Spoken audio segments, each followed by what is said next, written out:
আবু সাঈদ আল খুদরি রাদিয়াল্লাহু তাআলা আনহু তিনি বলেন, রাসূল সাল্লাল্লাহু আলাইহি সাল্লাম আমাদের ৩০ জন ও অশ্বারোহীকে এক ক্ষুদ্র সাময়িক অভিযানে পাঠান। আমরা এক সম্প্রদায়ের নিকট পৌঁছাইলে যাত্রা বিরতি করলাম এবং আমাদের মেহমানদারি করার জন্য তাদের অনুরোধ করলাম, কিন্তু তারা অস্বীকার করল। ঘটনাক্রমে তাদের নেতা বিষাক্ত পানি হুলবিদ্ধ হইল। তারা ও আমাদের কাছে এসে বলল, তোমাদের মধ্যে কি এমন কেউ আছে যে ও বিচ্ছুর কামড়ের ঝাড়ফুঁক করতে পারে? আমি বললাম, হ্যাঁ আমি পারি, তবে তোমরা আমাদের এক ফাল ছাগল ভেড়া না দিলে আমি ঝাড়ফুঁক করব না। তারা বলল, আমরা ও তোমাদের নিকট ৩০টি বকরি দিব।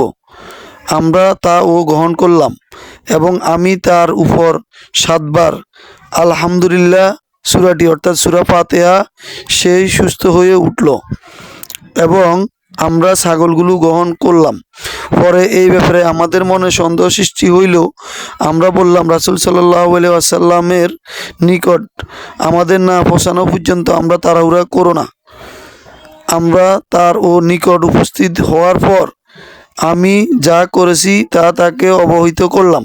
তিনি বললেন, তুমি কিভাবে জানলে যে এটার দ্বারা ঝাড়ফুঁক করা যায়? তোমরা সেগুলো বন্টন করে নাও এবং তোমাদের সাথে আমাকেও একটি ভাগ দাও। অর্থাৎ সূরা ফাতিহা দিয়ে যে শাফায়াত আছে তার উপর হাদিসটি ইবনে মাজাতে 2156 নম্বরে রয়েছে।